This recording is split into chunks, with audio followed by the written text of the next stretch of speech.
آج ہماری کہانی کا باب نمبر 4 شروع ہونے جا رہا ہے، جو کچھ یوں ہے۔ گاڑی اس بڑی سڑک پر دوڑ رہی تھی جو تقریباً سنسان تھی، ٹریفک نہ ہونے کے برابر تھا۔ اسٹیئرنگ روم پر دایاں ہاتھ رکھے اس نے بائیں ہاتھ کو منہ کے سامنے رکھ کر جمائی روکی اور نیند کے غلبے کو بھگانے کی کوشش کی۔ اس کے برابر کی سیٹ پر بیٹھی ہوئی امامہ بے آواز رو رہی تھی اور سالار اس سے باخبر تھا۔ وہ وقتاً فوقتاً اپنے ہاتھ میں پکڑے رومال سے اپنی آنکھیں پوچھتی اور ناک رگڑ لیتی اور پھر سامنے ونڈو اسکرین سے باہر سڑک پر نظریں جما کر رونا شروع کر دیتی۔ سالار وقفے وقفے سے اس پر اچرتی نظر ڈالتا رہا۔ اس نے امامہ کو کوئی تسلی دینے یا چپ کروانے کی کوشش نہیں کی تھی۔ اس کا خیال تھا کہ وہ خود ہی کچھ دیر آنسو بہا کر خاموش ہو جائے گی، مگر جب آدھا گھنٹہ گزر جانے کے بعد بھی وہ اسی رفتار سے روتی رہی تو وہ اکتا گیا۔ اگر تمہیں گھر سے اسی طرح بھاگ آنے پر اتنا پچھتاوا ہونا تھا تو پھر تمہیں گھر سے بھاگنا ہی نہیں چاہیے تھا، سالار نے خاموشی کو توڑتے ہوئے کہا۔ امامہ نے اس کی بات کا کوئی جواب نہیں دیا۔ ابھی بھی کچھ نہیں بگڑا، ابھی تو شاید تمہارے گھر میں کسی کو تمہاری غیر موجودگی کا پتہ بھی نہیں چلا ہوگا۔ اس نے کچھ دیر اس کے جواب کا انتظار کرنے کے بعد اسے مشورہ دیا۔ مجھے کوئی پچھتاوا نہیں ہے۔ اس بار اس نے چند لمحے خاموش رہنے کے بعد تقریباً بھرائی ہوئی آواز مگر مستحکم آواز میں کہا۔ تو پھر تم رو کیوں رہی ہو؟ سالار نے فوراً پوچھا۔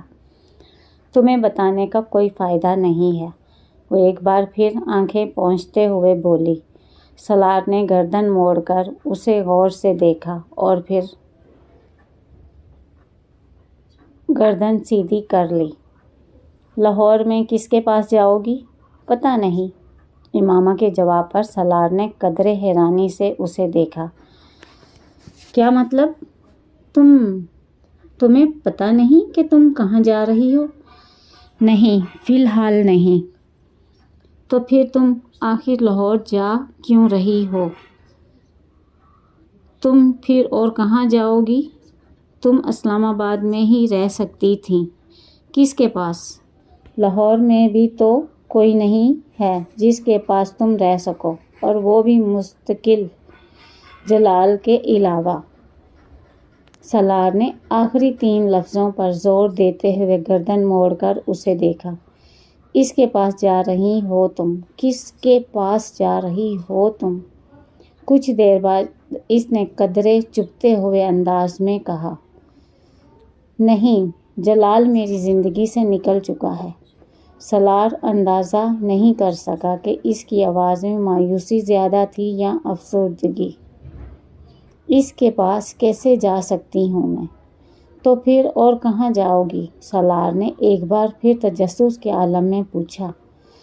یہ تو میں لاہور جانے پر ہی طے کروں گی کہ مجھے کہاں جانا ہے، کس کے پاس جانا ہے، امامہ نے کہا۔ سالار نے کچھ بے یقینی کے عالم میں اسے دیکھا۔ کیا واقعی وہ نہیں جانتی تھی کہ اسے کہاں جانا تھا، یا پھر وہ اسے بتانا نہیں چاہتی تھی؟ گاڑی میں ایک بار پھر خاموشی چھا گئی۔ تمہارا فیانسی کیا نام ہے اس کا؟ ہاں، اسجد، کافی اچھا ہینڈسم آدمی ہے۔ ایک بار پھر سالار نے ہی اس خاموشی کو توڑا۔ اور یہ جو دوسرا آدمی تھا جلال، اس کے مقابلے میں تو کچھ بھی نہیں ہے۔ کچھ زیادتی نہیں کر دی تم نے اسجد کے ساتھ؟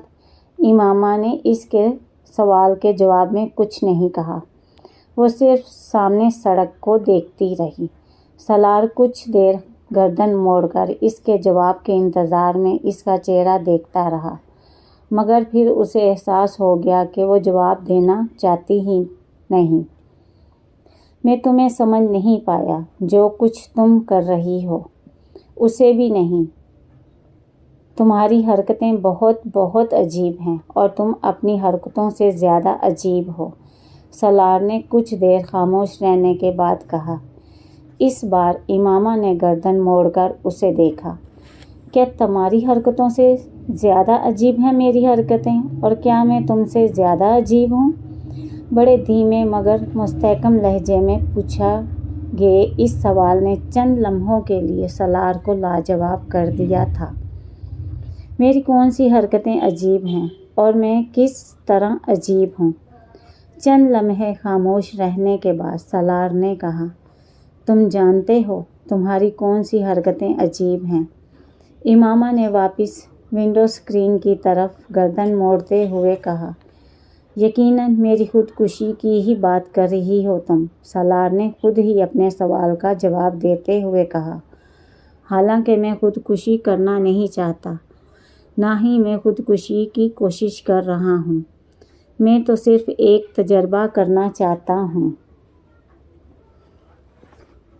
کیا تجربہ؟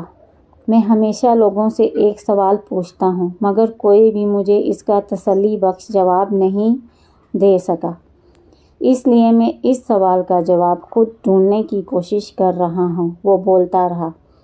کیا پوچھتے ہو تم لوگوں سے؟ بہت آسان سا سوال ہے مگر ہر ایک کو مشکل لگتا ہے۔